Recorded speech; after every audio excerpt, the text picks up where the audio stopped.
Welcome to episode 3 of European Battle Royale. Let's get right into it. Montenegro will be invading southwest. So the country that's southwest of Montenegro is Italy. And so I think the logic here for Montenegro invading Italy is going to be kind of sinister, which is that Montenegro has made a deal with the devil. The devil, of course, being Germany, who really wanted to invade into Italy again, but didn't want to violate the peace treaty they had with Italy. So by having Montenegro invade into the boot of Italy with a little naval invasion that Italy pretty easily kicks out, and then having Italy start invading into Montenegro, Germany can act as if they're trying to just stop Italy from invading into Montenegro. And so they invade into Italy across the Alps. And because Italy had moved enough of their army into Montenegro that they weren't defending the northern border sufficiently, Italy is going to start crumbling. Switzerland is nowhere to be found when they start screaming for help, and all the most important parts of Italy, aka northern Italy, are being taken pretty quickly. Italy will withdraw their forces from Montenegro as Montenegro makes another landing in the southern boot of Italy. At this point, even Croatia will start trying to invade into the eastern coast of Italy, making a landing over here, although this one is easily repelled by Italy, as is this one, with only a very small landing on the heel of the boot, um, still being maintained, which Croatia decides to help out Montenegro with instead of trying to make their own landing. Germany's invasion of Italy gets halted after they leave northern Italy and start entering into central Italy. As the terrain gets a little bit more hostile and Italy starts using the entirety of their army, declaring this to be an actual national crisis. Unfortunately, Italy is actually not very popular in the wider European world. The fact that they invaded Montenegro, which, even though Montenegro had technically invaded them first, basically the whole European world, and also the outside world, but they're not important to this series, kind of views Italy as the aggressor. And so Italy, after realizing they're not going to get any help, and even Vatican City and San Marino kind of saying like a sort of like screw you to Italy, once they kick these guys off the boot, by which point Germany will have made a few more advances, they decide to throw in the towel and once again surrender to Germany under the condition that Germany will never invade into them again, even no matter what their justification is. If Germany rules that they're invading south again, I will officially re-roll it. And for their effort, Montenegro and Croatia get this weird shared colony that they have in the southern boot of Italy. Um, Germany didn't really want to give up any of the territory they were controlling, so they just made Italy give up a little bit of land. So they kind of threw their allies under the bus, but they still gave them land, but they didn't give them as much land as they deserved. Let's go to the next event. Denmark will be invading northwest. So the country that is northwest of Denmark is Norway. And this is going to be probably the first event or I guess the second event in the saga of how the three Nordic countries or the three Scandinavian countries hate each other. So Denmark will launch an invasion into Norway across, I don't know what this strait is called, and it'll go pretty well at first. They are able to make a landing. Unfortunately, Norway is still stronger than Denmark, and so Norway is pretty easily able to kick Denmark off. But of course, Sweden will join up in this war against Norway with Denmark, which Denmark was planning on. And in doing so, Sweden is able to basically take back most of the land they had taken from them by Norway, to the point where they have reclaimed all their land. And then to frustrate Denmark, they decide to leave the war, basically making a separate agreement with Norway that excludes Denmark, and Norway gives them all of their land back. And after this, Denmark gets really mad because their ally just betrayed them, and they obviously don't agree to this treaty, and so they start trying to move their troops that were in Sweden into Norway, which is actually working. But Sweden declares that to be an act of war, and so declares war on Denmark. So, I mean, there are Danish troops like all along here, so it kind of makes sense for Sweden to kind of see that as an act of aggression. But now Denmark will move their troops up into Sweden and merge their troops up here. However, Norway has fully kicked the Danish troops out of their territory, and as soon as they do so, they immediately sign a peace with Denmark in which no land is exchanged, which kind of leaves Sweden out on their own. And Denmark and Sweden are pretty evenly matched at this point, especially with a lot of Danish troops already in Sweden due to the previous wars.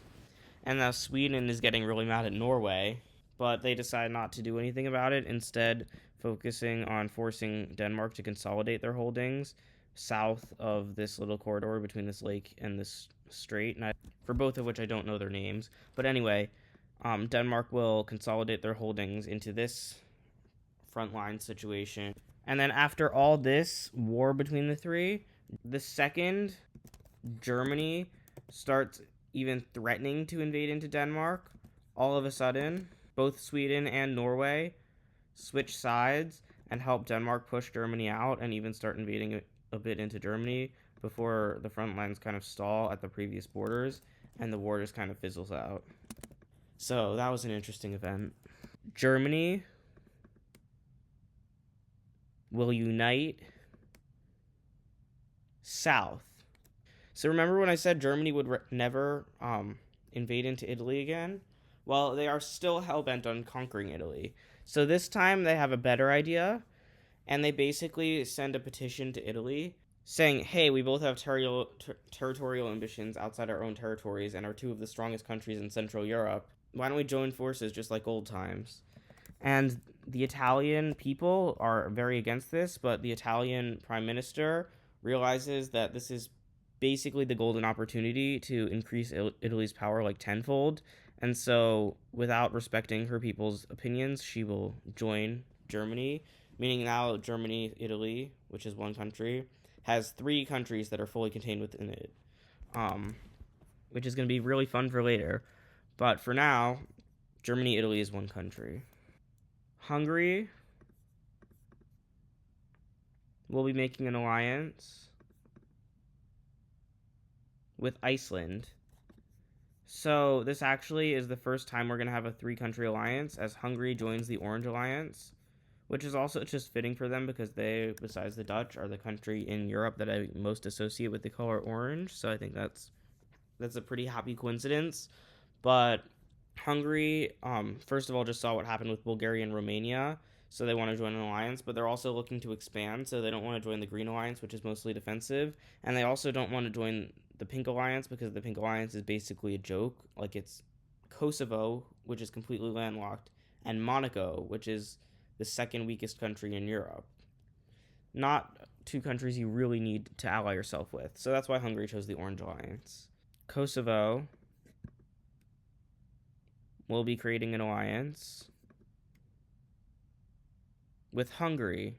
That might be the fastest I've ever had to eat my words. But I think the logic here is that Kosovo realizes their alliance is not an alliance you want to join, and after failing to convince Hungary to join their alliance, Hungary manages to convince them, because they had pretty good relations, to join the Orange Alliance and take Monaco along with them, because I want alliances to merge. I like the idea of sometimes having bigger alliances. Orange and Pink alliances have just merged, meaning Monaco now is actually protected from France, because if they tried to invade Monaco, they would have a coalition of countries that in total are stronger than them attacking them.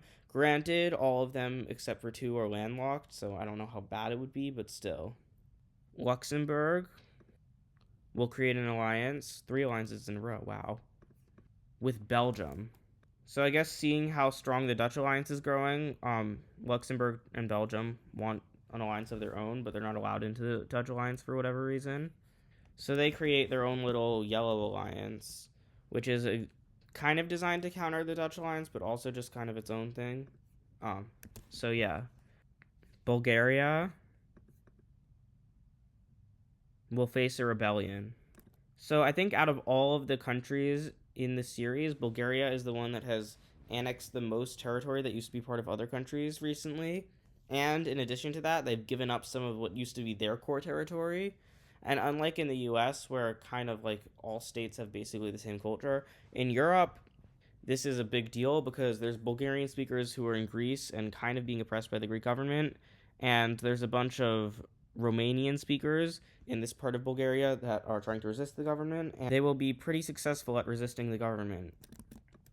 Definitely being supplied by Romania, these Romanian rebels will try to advocate for reunification with Romania, and they'll kind of go throughout the old borders of what used to be Romania, which means also including the southern area. I think around to here is probably around where the rebels would be. And then a second group of Serbian rebels also breaks out in the west. And their goal is to reform an independent Serbia. However, Bulgaria actually manages to crush the Serbian revolt by getting the Orange Alliance to help them out with it, and basically promising the Orange Alliance to give them some land, which means that they don't actually have to crush the Serbian revolt at all, and instead they can deal with the Romanian revolt. However, once they start basically doing bad war crimes to the Romanian people, Romania can't take it anymore, and they will join the war, as well as Moldova, because Moldova and Romania are basically the same country, against Bulgaria, and they'll quickly occupy the Black Sea coast. And because of the Bulgarians in Greece, who are kind of trying to rise up against Greece, Greece will not help out Bulgaria. In fact, they kind of hate Bulgaria right now. And Romania is kind of moving a lot of troops into Bulgaria. And so now there's just a full-on second war between Romania and Bulgaria. And Bulgaria seems to be losing. The Orange Alliance refuses to help them unless they're given even more territory, which Bulgaria is currently unwilling to give up. But we'll see how long that lasts for, because they are losing pretty badly as Romania is getting close to their capital, which is right around here. And at this point, they give in and they agree to give the Orange Alliance even more territory, which they allow them to move troops into right away, which they do just to occupy it. And then in exchange, Hungary will launch an invasion into Romania. Hungary and Romania do not like each other, so it's not a crazy hypothesis that Hungary would take an opportunity to go to war with Romania, and they invade into the new territories that are technically already belong to them, but are also in revolt, and Romania claims them. Bulgaria will use this distraction to be able to push Romania back all the way to the Black Sea coast. At this point, they're kind of tired of the war, and the Orange Alliance is kind of stopped fighting as Romania is starting to push back a little bit. And so, after pretty much a year of a stalemate, during which the rest of the events of this video go on, they will come to an agreement. And these are what the new Balkan borders look like. Norway will be invading south, and the country south of Norway is Denmark. And so Norway will start launching troops across this strait into Denmark, and Denmark will basically ask Sweden to help them out. And Sweden's like, why on earth would I help you out? And Denmark is like, well, our mainland holdings just kind of got taken by Norway, and you don't want Norway to gain strength and be too powerful of an ally, do you? And Sweden's like, no, I don't. And so Sweden will join the war against Norway, and as soon as Sweden starts invading from the north, Norway doesn't actually care, because most of their territory is in the south. So Sweden will continue taking a lot of Norway's less valuable territory until they realize that if this keeps going on for another year, they will lose all their territory. And so they decide to withdraw some of their occupying forces from Denmark, after which they have a pretty good retaking of their home territory. But Denmark very quickly recaptures all of this land and starts sending wave after wave of troop into Norway. Pretty quickly after this, Sweden does something they did previously in this episode, which is that they leave the war and just take a bit of Norwegian territory, leaving Denmark out to dry. And although Denmark is probably stronger than Norway at this point, they were banking on Swedish logistics to help them, so they have to withdraw from all of Norway. And the result of this war is literally just that Sweden took a little bit of land from Norway. Slovenia will invade east.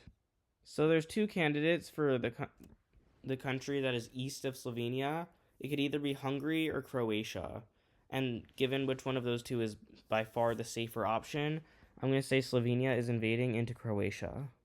Now, their justification for this war is that Croatia holds this colony in Italy, which is also shared by Montenegro, and Slovenia thinks of that as colonization, so they get Poland's approval to start invading into Croatia. And despite what it looks like, Slovenia's army is pretty much on par with that of Croatia, due to the fact that Poland has been encouraging them to increase their spending massively, whereas Germany has been encouraging Croatia to basically lay back. And so Slovenia actually almost has the upper hand because they attacked first and because Croatia was not preparing for them. In fact, they were preparing for a Hungarian invasion, even though Hungary and them have pretty good relations, just given what Hungary did in Romania. And so by the time Croatia has a plan to stop Slovenia is already halfway through the country. So obviously Croatia will enlist Montenegro, which is pretty much their closest ally, to start sending troops to help Croatia out. At this point, Slovenia unleashes another tactic they have, which is basically Poland threatens Slovakia, basically saying, let us move troops through you to get to Hungary or you will be invaded. And so Slovakia has to let Poland move troops through them. And then Poland moves a bunch of troops onto the border between Slovakia and Hungary and says to Hungary, help Slovenia win this war against Croatia, or else we will start a war with you. And not wanting to start a war with the Green Alliance, and the Netherlands basically says, if you try starting a war with the Green Alliance, you're on your own, Hungary. Hungary will begrudgingly be forced to help invade into Croatia, after which Montenegro will squirrel out of it. And seeing where things are going, Croatia will be forced by Germany, Italy to cede their little colony here to Montenegro only. Hungary is making pretty good strides against Croatia. They're not trying their hardest, and they're only really using they're basically treating this as a training exercise. Because Croatia had moved all their troops that were supposed to be defending Hungary, and they were just starting to take them away, and then Hungary started invading. And Croatia is literally collapsing. And at this point, they kind of see the writing on the wall that they're screwed as Slovenia starts retaking ground. And so they actually do something that is kind of unprecedented, which is they actually ask for Montenegro to invade into them, and Montenegro moves troops into them without any harm. And this allows for Montenegro to get most of the remaining Croatian land, with only a little bit up here being taken by Hungary. And this way, Croatia, which, let's be honest, Croatian and Montenegrin are basically the same language, will at least still kind of exist as a state, just within Montenegro. They'll be given autonomy even. And before the borders can even be decided between Slovenia and Hungary, who kind of hate each other right now, Montenegro just quietly annexes half of Croatia before Slovenia and Hungary eventually do come to their agreement. And this is what the border looks like. Hungary had to give some of their occupied land to Slovenia to not anger Poland, and Slovakia is really upset and embarrassed by the whole thing, but per the rules of this series, they're not allowed to join either the Green Alliance or the Orange Alliance. Montenegro will be facing a rebellion. So although the Croatian government requested to be annexed by Montenegro, the Croatian people are not having that at all, and they quickly erupt into rebellion. And Montenegro kind of has two options here. They could give Croatia independence, but everyone's saying don't do that. They could give Croatia more autonomy than they already have, which would basically be the same as giving them independence, and these three countries are saying don't do that. They could do nothing and just let the rebellion continue to destroy Croatia and even spread into the Bosnian parts of what used to be Croatia, who kind of also want their own Bosnian state, but also want to be part of Croatia first, which is what they seem to be doing.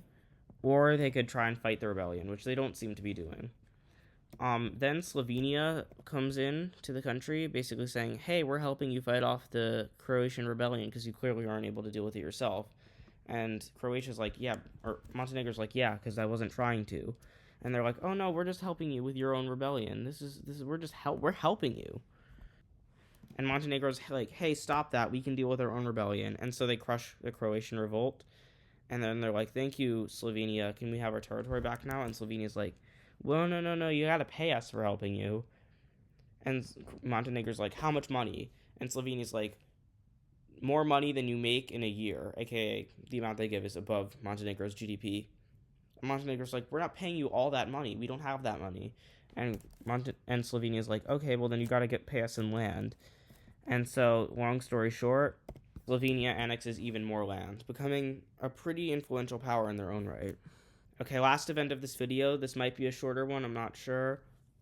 But I think I'm going to try making these shorter because I think it'll be better. Sweden will be invading north. And although there appears to be no country north of Sweden, if you actually think about it, if you go all the way north, there is a country north of Sweden. Because I guess Norway still controls Svalbard. I don't know. That's the only thing I can think of. So for some reason, when Sweden annexed the northern parts of Norway, they didn't take Svalbard. And they regret that, and so now they are invading into Svalbard. So they will make a landing on the southern part of it, and they'll basically ask Norway, hey, you want to just sell it to us so we don't have to invade it? I mean, there's literally no troops here because you weren't defending it, so it's also just completely ours anyway. So one of two things could happen. We could continue occupying it, or you could sell it to us. And Norway's like, well, you forgot about the third option, which is we're going to invade you. And fortunately for us, we do have an ally that you kind of forgot about. And they did forget that the Nordics hate each other, so Denmark, of course, joins in on the war. And Denmark will be invading into Sweden, and Denmark and Norway take control of this strait as well as this bay, which disrupts trade, which makes everyone unhappy. But it also allows for them to make naval landings here, and Sweden will completely lose their access to the coast, except in the east. And Norway will continue invading into Sweden, trying to get their old territory back. Sweden continues to occupy Svalbard, but they are very much losing this war. And Norway then makes a series of landings in the North Sea in their northern territories, which are still mostly populated by Norwegians that might not even know that Sweden controls them because Sweden didn't really do a lot of controlling up here. And Finland, because they might as well, third parties the war and just starts taking all of this stuff that's up here for themselves, not on the side of Norway, so they're not going to invade into the rest of Sweden. They just take the land over there. But Sweden has just lost all of their coastal territory, and things are going pretty badly. Finland is basically out of the war by this point, but I'm going to keep them in so I remember to put them in the peace treaty. But Sweden loses control of this lake as naval assets are moved there, which they didn't even have their own naval assets in there. And from there, landings are made all around that lake that disrupt Swedish supply lines. And as soon as Denmark starts making more and more invasions from here, Sweden realizes that it's time to throw in the towel and cede a lot of their land to Denmark and Norway, including Svalbard. And this is what the southern part of Scandinavia looks like after the war. And this is what the northern part of Scandinavia looks like after the war. So, make sure to smash that like button if you enjoyed this video. Comment down below in the comments who you think is going to win. And subscribe so you don't miss the next one. But with that, thank you for watching, and I'll see you next time.